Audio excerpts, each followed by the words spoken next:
So on next speaker, it's Mirko Kleiner who's joining me on stage. Mirko is a friend and colleague. He works in Switzerland at a company called Flowdays. They are really, really cool guys, and I really enjoy working with them every time I go to Switzerland. Mirko is not going to talk about Lean Agile Procurement. He's going to dance for us today. No, just joking. So Mirko will give a speech about speed dating for businesses and introduce the concept of Lean Agile Procurement and the Lean Agile Procurement Canvas with all of us. It's something that he invented. So we actually got the source, the inventor for this. Super excited to have you with us. Mirko, your stage. Thank you so much, Saurabh, for having me. And it's a great honor to be here. So in my talk the whole concept was inspired back several years ago. I was first coming in contact with self-selecting teams that had the opportunity to self-select themselves. So obviously internal people. And I thought, what a powerful approach. But what if we could apply similar concepts to third party with vendors? But there are a lot of hurdles in our way, and I will talk you through how we, through our journey, how we developed the framework on one hand, and then explain it, how we applied it, and not just by one case, but the coolest learning we had with all of the cases. So from my point of view, and I would like to start with that, this brings us to the next level or the next stage of business agility. So let's give you a short introduction. What is Agile all about? From my point of view, it's definitely a mindset. So it's kind of the personal agility that comes with all of the individuals of us in a team. Now, if we zoom out, that's where we start with Scrum, Kanban, team agility. And if we zoom out further, then it's all about how we can bring the benefits that worked so well on a team level to the enterprise level, so enterprise agility. But from our understanding, this is not true business agility because we need to think at the whole ecosystem of partners, vendors, suppliers, even competitors to make our business work and develop it further. And sadly, Corona just showed us if one of the connection is broken because of some restrictions, people can't travel, can't ship the goods or services, etc. We need to have the ability to change the partner much faster than we are able to do it today. Same applies, obviously, if we want to start a new relationship, a new partnership with a new partner. So that was the main intention. And I'd like to give you another perspective. I used to be a software supplier going through multi-million-dollar bids, and sadly, we had Agile in delivery, but often we were told to deliver within frame conditions under a fixed price or not that were not Agile at all. So to make a long story short, in this whole process or life cycle, from a new product or service idea till value delivered, we are Agile in delivery by today. We are Agile in ideation, but there is this black box of finding partners, setting up a team, etc., that we need to uncover and to understand and then think about it. How can we improve? That's what he did. Now, let me show you, oops, the wrong way around, sorry. Let me show you how this works today. So if in a company, somebody has a great business idea, they ideate on it, do design thinking workshops, whatever, and then with the specifications, the business usually hands it over to some procurement division that writes tender documents. They get in touch with salespeople, those write proposals, and then we are not yet done. We go into negotiation until we get a contract. So long story short, that takes a lot of time, generates almost no value besides some learnings, and has a lot of pain points. So the people that should do the work from both parties, the buyer side and the supplier side, are too late, often too late involved or not involved at all. We deliver almost no value, and the whole process takes a lot of time. Now, I would like you to think about it. How can we solve that? And that was also one of our questions during the development of that. So if we could redesign that from scratch, what agile principles and practices could help us out to improve this very transactional process? I would like to invite you to write that into the chat. So Rob, could you help me out with some of the responses? Absolutely, absolutely. And please use the stage chat for that, not the overall events chat, so that I don't have to switch between the two of them if possible. So the question was, what agile principles and practices could improve the problem that Mirko just described? Oh, Eve is saying retrospectives. Well, that's like the typical answer I think you get, which is a good one. Not discrediting it at all. Another one, involve the development team already in the ideation phase. Mm-hmm. Another one with retro, so we get a few retrospectives here. Yeah, let's move on. So with retrospectives works very well if we just have to improve an existing system that works quite well. So we were looking for disruption. So we asked the question, imagine you have something super complex to source. For example, you need a partner or further developer in your team to build a new ERP system. And you have just one day from idea till contract signed.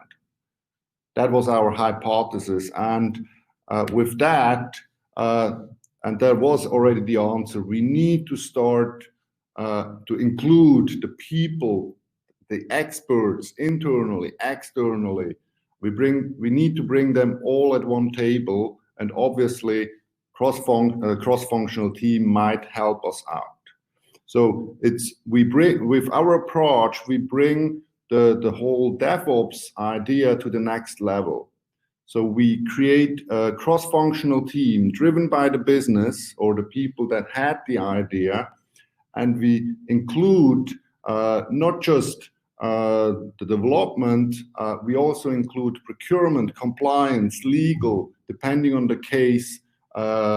Yesterday we had a workshop where somebody said, well, we have the biggest risk is security, so let's include somebody with that capability from the start.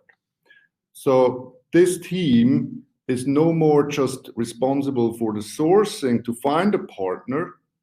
It's an agile product or service development team that now owns the product from the beginning in a best case throughout the whole life cycle.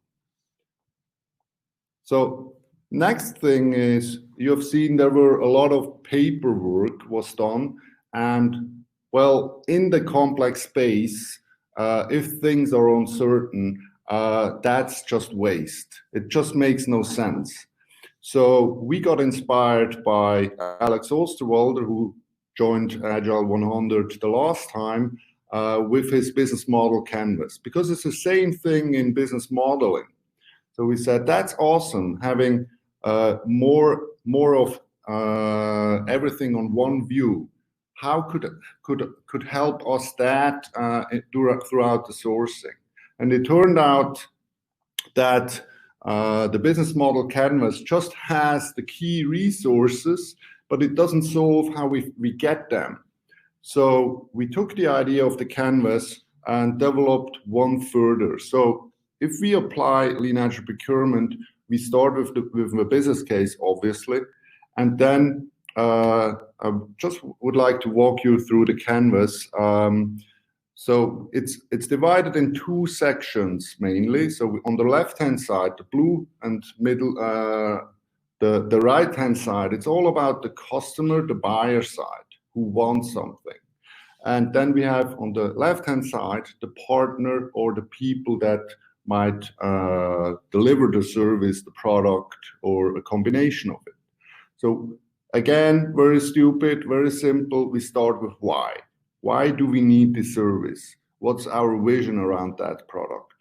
What are the business objectives that we are supporting in that company? What are the business objectives for that case?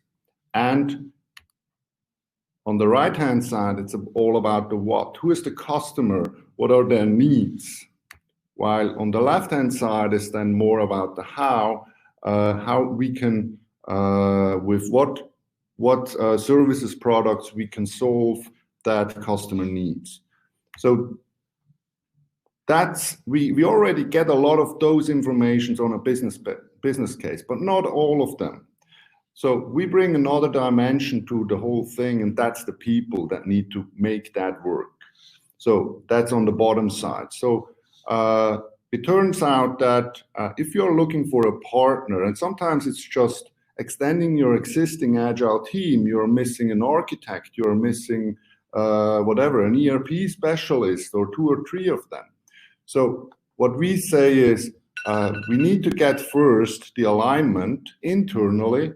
We need to set up the team on our side first to define the collaboration model and the way we want to work and all this stuff before we could look for a partner. So from a commercial side, the sections above is all about the business fit. So does that commercially sense? Do they have the right products and so forth? While on the bottom, it's all about the social and culture fit. Do we have the right people that could work together and make this work? Now, by the way, we found the Holy Grail because the Canvas, at least by Swiss law, is an Agile contract. So don't know in your country, you need to prove that. So I would like to give you an overview about the approach. So, and we deep dive just in a second through the steps.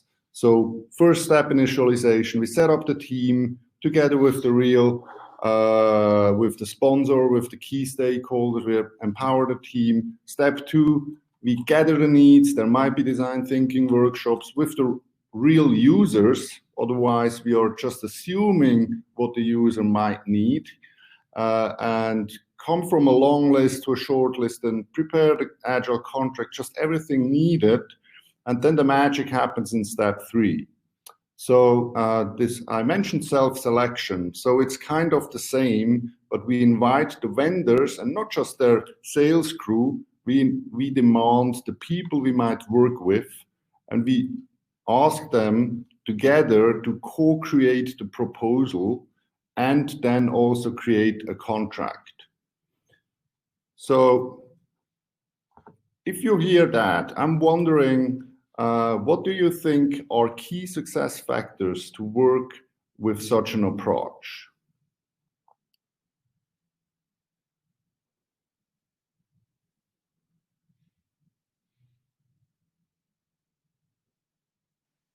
You want my help again, Mirko? Yes, please. So let's see what comes in. Key success factors to work with the Lean Agile Procurement Canvas, LAP Canvas, right? So Saad says early feedback. Makes sense. Any real user involvement from Claudia. What else do we get? Or are those the two ones that you were looking for, Mirko? Well, actually, I forgot those, but those are just built in, right? So the team works with Scrum Master operating model. So yeah, share another one we got. Another one we got is willingness to openly share. So requirements and knowledge. Yeah, that's transparency, basically. That's a good one. I was more thinking about to make this work at the very beginning, but all of those answers are valid. So if we do not have the management buy-in, or a strong supporter, that doesn't work out.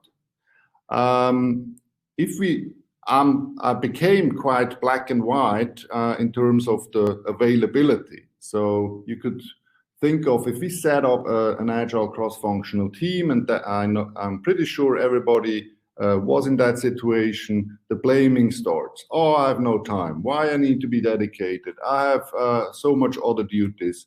And if we do not get as a starting point at least 2 days a week from the team members, we simply don't start. Then it's not important enough.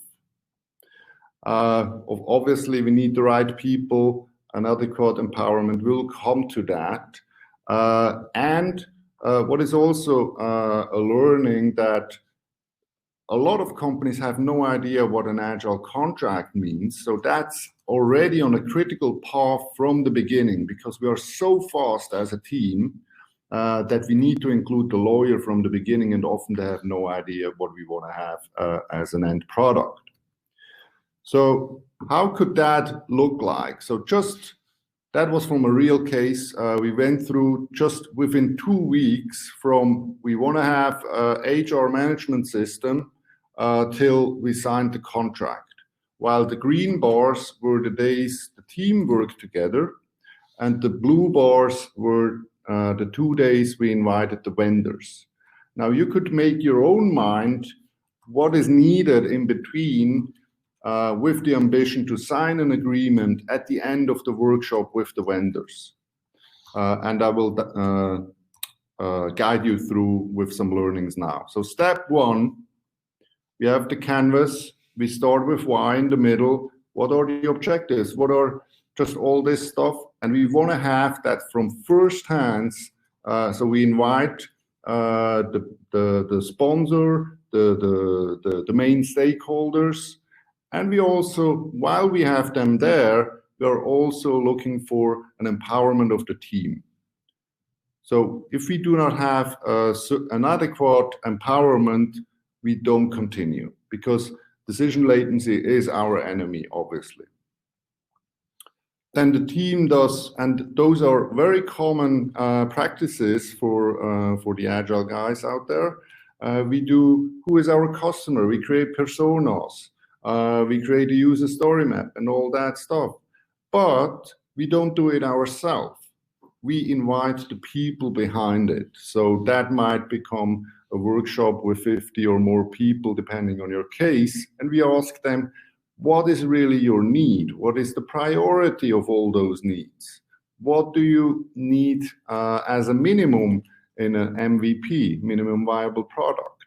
So we get that everything from first hands, and the cross-functional team facilitates all that. And then in between, we work out the Agile contract as a draft, as a base for discussion. We work out, we screen the market to find the right partners or tools or whatever, or just single persons. And then it's about, again, we want to invite them. So we want to get in touch with them.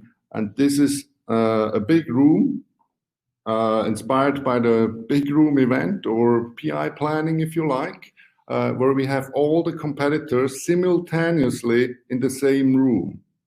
So we share all our informations, or the ones that the team decides should be shared, with the competitors, and we work all of them through. What you see here on the picture is the CFO in one case. He explains the vision of the company and the vision of the product they are looking for, and why he thinks that's important. And the vendors have the chance to ask questions, and they usually have. So having them in one room has the advantage that we could co-create the proposals together. And because we also have the people there that could do the job, so it's not that we are the vendors come with the A team and later on we get the B team. We demand the people we might work together. And so if the case is software, we usually then just have a proof of concept or hackathon or how you name it in parallel. So we try to start the cooperation even before we decide to work with those guys. We build in some surprises. So the vendors come literally unprepared.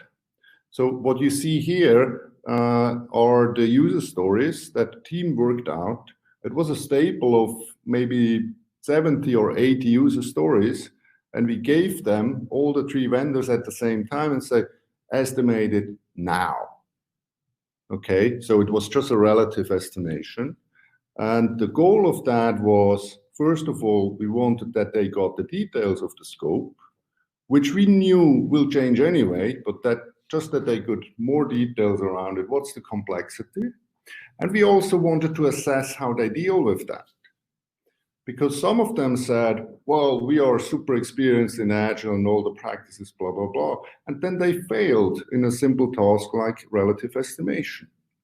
Or one of them, the senior, took over and almost burned out because there was a time box of half an hour to do that. And we wanted to see how they reacted under stress. While another vendor nicely split up in subgroups and asked us all the time, how do you mean that? How do you mean this? Which one you take?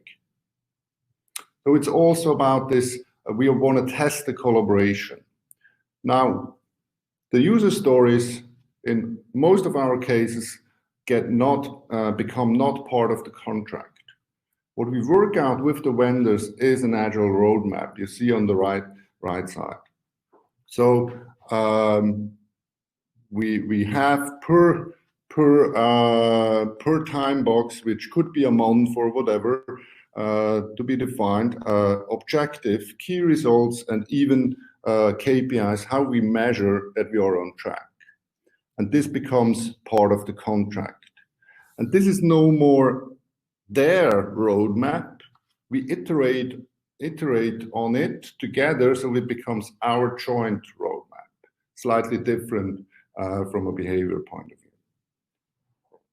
So Eric from Air France, he nailed it and said, instead that we just eliminate the less promising offers, we improve each of the proposals and choose then the best one. So during the workshop, I mentioned that we observe their behaviors, their skills, and we look for feedback all the time.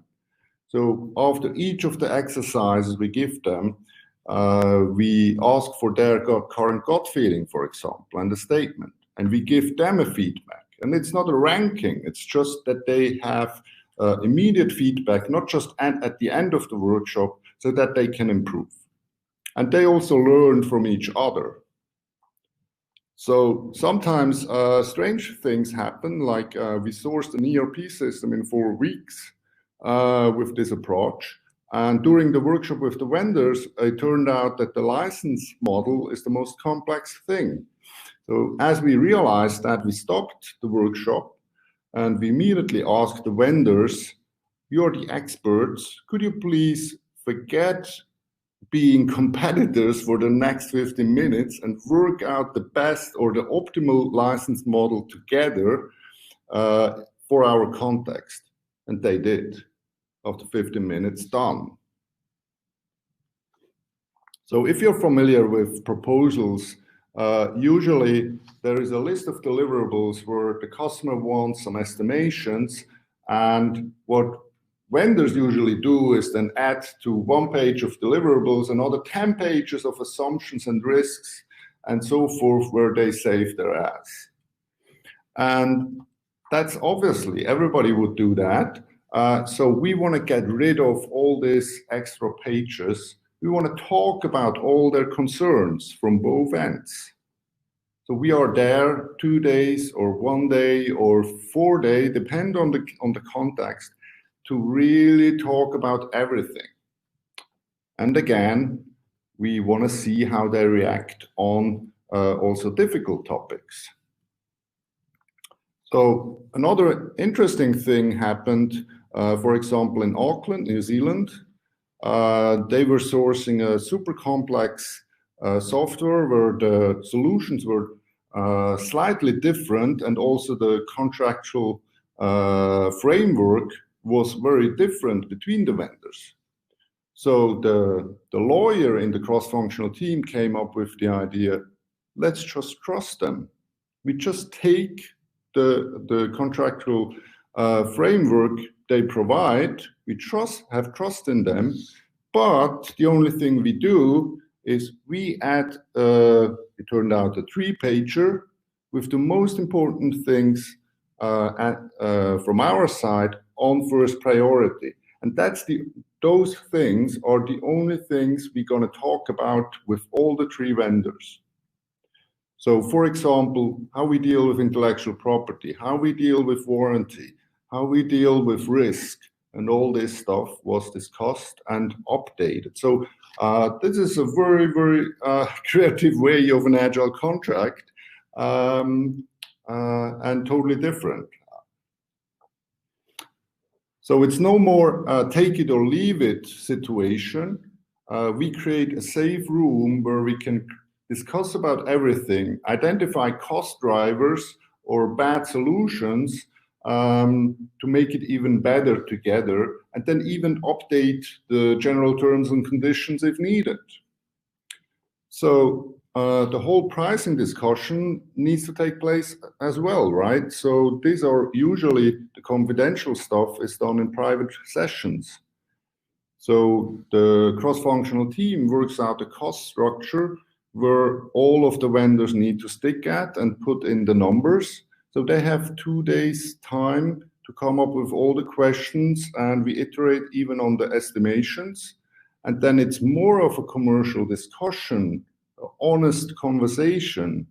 Why is your pricing so much higher? What risk haven't we talked about it? Or what risk do the others not see? And if we, and you will laugh, but we get a lot of insights, and if we have some insights, we immediately could share it with the others, and they adapt their pricing up or down, depending on the insight. So by the way, here, that was just on the flip chart. They put the pricings and signed the flip chart, and was part of the contract. As easy as that. So if we are 2 days together, there is also the opportunity, obviously, to share the intermediate results with the real users.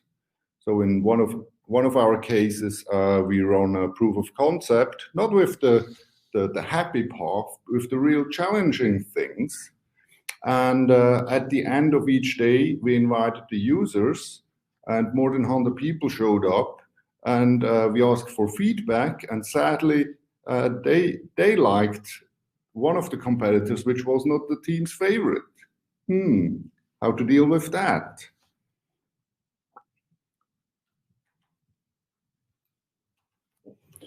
So another funny thing is, if you have all the vendors in a room, it's no more, or sometimes it turns out it's no more a decision, A has the best package, so we take A.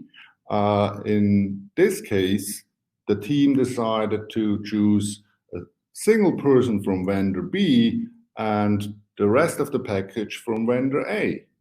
So why we should do a compromise, which it basically is if we just choose one vendor. And we had no idea if the vendors would agree to that.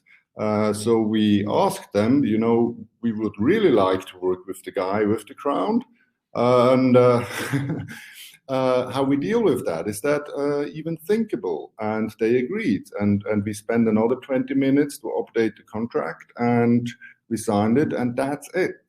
Team was set up, we could just continue delivery. So some of our results are comparing the traditional way of working. So there is a potential of not 10%, 20%, 400, up to 800% going faster from idea to first value delivery. It's much less effort, even if we do it as a team. And And even the vendors, the one that lose, like the approach, because it's just a 1, 2, 3 day investment, and then they have clarity, oh, we won, people are assigned, or we lost, we can go further, and we do not need to care about that and have keep people on stock until we get the decision. So Pete Behrens, he gave a feedback about Lean-Agile Procurement reduces and distributes risk through incremental and value-added funding. So just for the commercial people that are watching, I would like to give you another point of view what we are doing. So if we are investing or we are looking for a new product and service that is worth it to spend 100 millions, if we would be investors, we would never ever spend 100 million at once. But that's currently what we do with sourcing. And what we do is with that, we develop risk like hell. And that's why we have huge contracts, and we try to cope the risk with detailed specifications and huge risks and clauses with penalties and whatever. Now, the way we work is, what is the most important thing you need first? Let's invest maybe 1 million out of 100 or 10, doesn't matter. And we want to be so much faster on the market and test our hypothesis. And then if it's worth it, we're gonna, because it's now so fast, to continue the contract or to find another supplier to spend another 10 millions. And so it happened with the ERP case with this company. They thought, we need a whole ERP with hundreds of modules. And we said, well, we agreed on 3 modules first. So accounting needs to be up and running, payroll and procurement. And they said, okay, next thing might be HR management, all the HR processes. Now, as we rolled the tool out, it turned out that this ERP is not that good in HR management processes. So that gave us a chance to go to a more sophisticated tool, which was even cheaper and faster implemented and so forth. One other thing that shocked me was, and I was not aware of, that up to 80% of the business revenues are in hands of sales and procurement. Now, if we work with delivery teams, if we work with operation, etc., that's fine. We need these agility as well. But I think if we could just improve a 10% in sales and procurement, improve time to market, this has a huge business impact, even more than with all the other activities what we do today. So just a short wrap up, where we have learned, and it was initially thought to improve the whole sourcing. It could be used internally. Sometimes it's even more complex to source an internal agile team in a big corporate, but obviously also external team or team of teams. We use it all. We use the canvas also for partner management. So imagine you have the business objectives and the timing. You want to try to deliver all that. And then the next time you meet, you just update the canvas and you've basically updated the contract. We also use the canvas to assess partnerships, which leads to very fast feedback and also potential to improve the partnership much faster than we do it today. Again, we try to invite the partner and develop that together. We have started to use the canvas as a sales tool, as a proposal. So instead of writing 100 pages proposal where just 1 page changes for the context of the customer and the rest is just marketing, blah, blah, we have the canvas just to remind you the how, for example, us as an agile consultancy, trainings, coaching on different levels. we want to know why you want to become agile. What are the needs we need to solve first? We could co-create the approach and the timing and immediately update our estimation and put the right people. So our ambition in sales is to close the deal or have a go, no-go decision within 1 hour, having a validation workshop, which is much more effective than we do it today, sending back and forth papers. As I said, the Lean Agile Procurement is more of an agreement than a contract. I don't like the word Agile Contract anymore because it has contra in it instead of agree. So that's another thing we foster with the whole approach, which is based on Agile values. We're looking for a partnership on the same level, so we need to have an agreement. And funny enough, it turned out that exactly the same questions you need to ask if you set up a team during an Agile transformation. So the Canvas and the whole approach could help you out there as well. So what is it for? It's for leaders, for commercial people, Agile coaches, product owners, Scrum Masters, just more or less everybody. And that's also such diversity we see in our classes we run. And it's very, very fun to have all these people in one room and they could take profit from their current challenges. Yeah, so that's a short insight, what we do, what we developed, and what you could get out of it. So I'm happy to answer your questions. Thank you. Perfect. Perfect. Mirko, thank you so much. Let's dive into the Q&A right away. Mirko, if you would do me a favor and unshare your presentation so that people see the two of us then larger and can basically follow you better. Now, there are already questions in the chat from several people. I'll start with the very first one, coming actually from my dad, Akbar. He's asking, Mirko, but what about if the client wants to have the contract at the beginning? I'm sure you've faced that situation. How do you deal with that? What are the arguments that you use to try to convince them otherwise? I mean, the ambition should be that we get to a decision and sign the contract, right?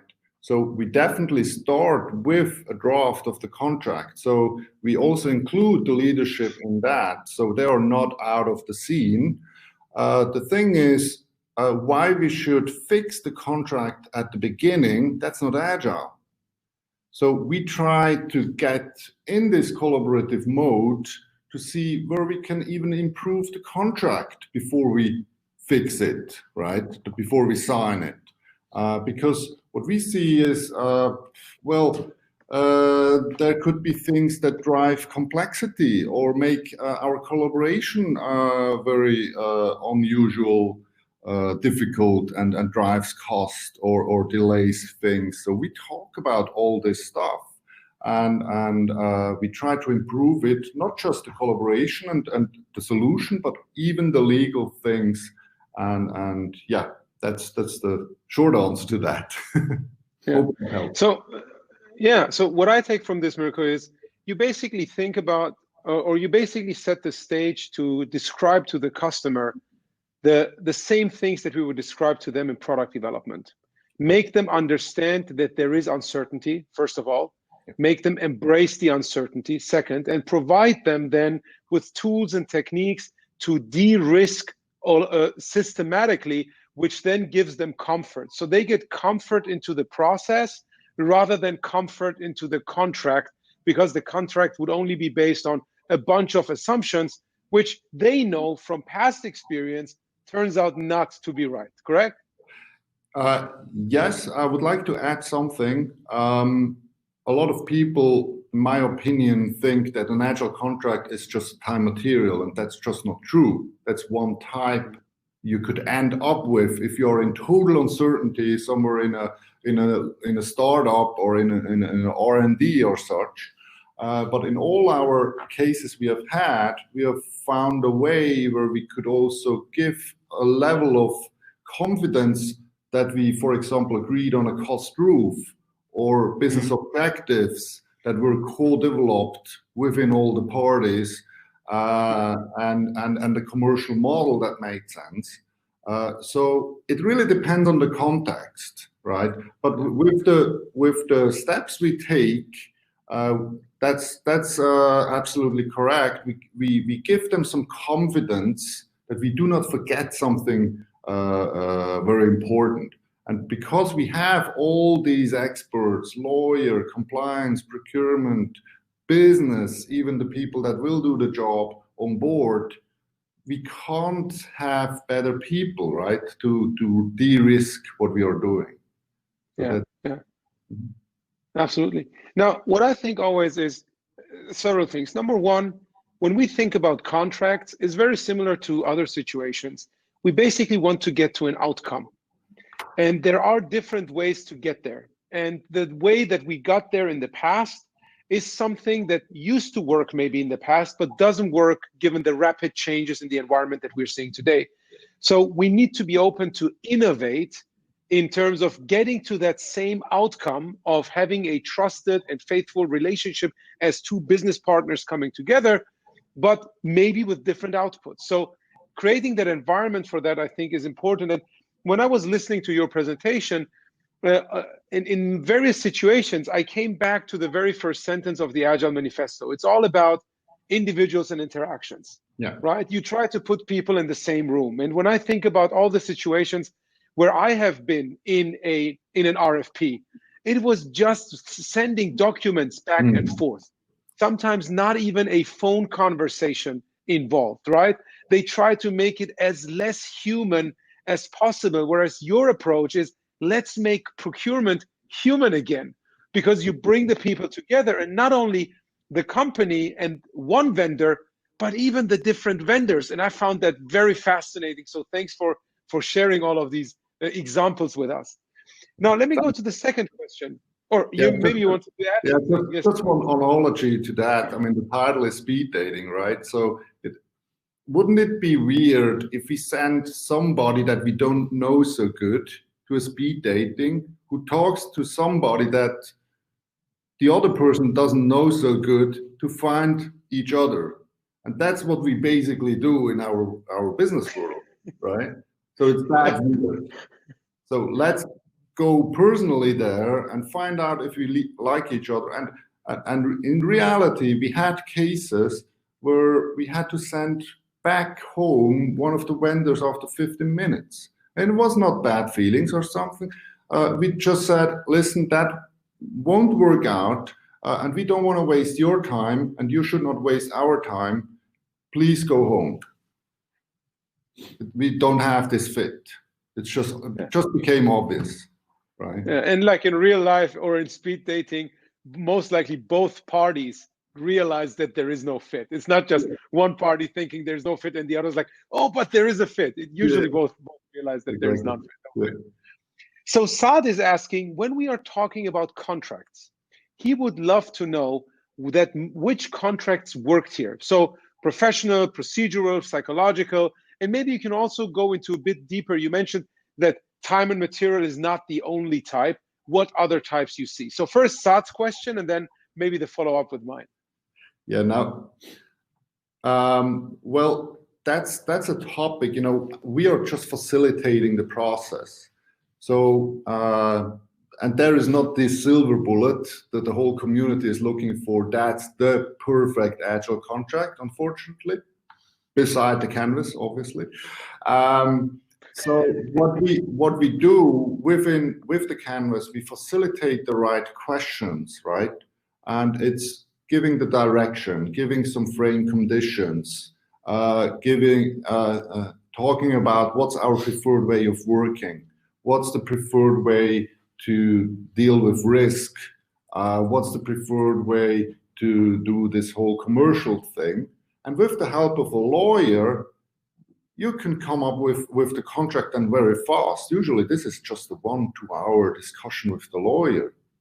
And he gets that and could do that immediately. Now, I'm not sure if I answered the question. Obviously, there are several possible types. Now, you could say, okay, let's do time material. We are in totally uncertainty. This is, if you look from a risk perspective on that, it's not fair because all the risk is with the buyer side, right?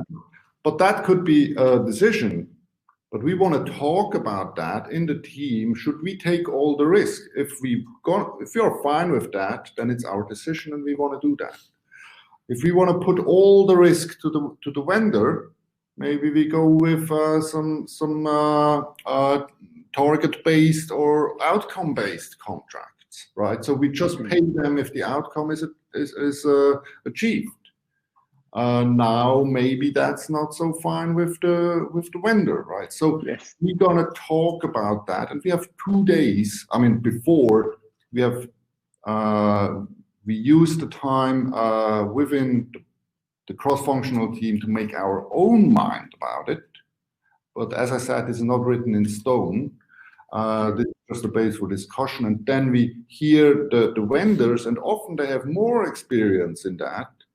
And yesterday we had a workshop where one of the procurement guys came and said, "Listen, we are looking for a new service model in facility management. Now, in the past, it was time material, and it's pain in the ass. Fixed price doesn't work either. So what they did, they made they defined types of objects like houses or whatever they need to clean or maintain, etc. And they agreed on a price per object type, right? So if you have, my experience is, if you have this team together, and this example from Auckland Council, which by the way is public sourcing, just to mention that. Yeah. The thing with the contract was an idea from the lawyer. How weird is that, right? So nobody would expect such a crazy idea from a lawyer. A very innovative lawyer. So apparently there's a unicorn out there. But so let's go to the next question. Anne-Sophie is asking, what was the biggest impediment you did encounter with this new approach, and how did you solve it? How did you overcome it? Well, you need to understand, this sounds like all the mandates we've done, all the leadership, the whole company have been already super agile, and it works just there. The opposite is the case. In all our cases, the management and the company was very, very traditional, and there usually was a pain. They couldn't reach a milestone because of some legal or some change by law, or some competitors are bypassing them or whatever. So there was a huge pain, and they said, okay, with our traditional approach, we can't cope up with that. So we need something else. So what's usually the biggest pain, to be honest, is getting the right people. As easy as that. Because the right people with the right capabilities are often used somewhere else. So this usually leads immediately to a portfolio question.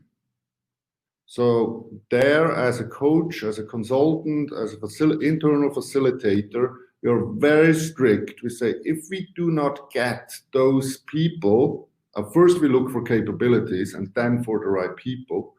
If we don't get these people at least 2 days a week, that's a starting point. We are looking for more for the delivery. We don't start. And it's not about, this person has another 10% and this person 5%, the way we work today often. We just don't accept it. And sometimes being a bit rude in that situation could be very hard and challenging, but it pays back because it fosters conversations internally. What are these guys doing? Is that more priority? And then the organization gets that they understand we do not have a joint alignment around priorities and so on. Yeah. So that's definitely one. Could think of more, but that's definitely the main one. And then obviously all those people, if they are in a very traditional environment, there is a tendency that they fall back in their old behaviors. But that's nothing new. We are used to that as agile coaches, right? It's just another function. It's just another thing we try to do with the same, approaches we already and practices we already know. Yeah, I love that. Again, same challenge that I see whenever I work with clients is commitment. To what extent are we committed, right, to drive this thing? To what extent are we willing to put focus on this? And focus always means having resources allocated to this and not having our people spread super, super thin. Now, we're at the end of our time box, Mirko. First of all, thank you so much. Second of all, I really liked the goal that you set, from idea to contract signed in 1 day. Now, the example that you shared with us, it was more or less 2 weeks, which is already much faster than the 3 months, 6 months, sometimes even longer than I know. I know you set this ambitious goals and you aim for really achieving them. So good luck with that. Happy to have you here at some point in the future again and see to what extent Lean Agile Procurement has made progress. Would you mind sharing a few links in the chat so that people can go and find more resources about Lab? I know you have a very well documented website. All right. Absolutely. And before we close this now, remember we have now a 40-minute break till 1:30. Make sure you go to the networking section with the coaches. They're already waiting for you. Super excited to be working with you. Thanks so much. After the break, we continue with Linda Reising and Roman Pitchler. See you soon. Thanks, Mirko, again. Thanks, guys.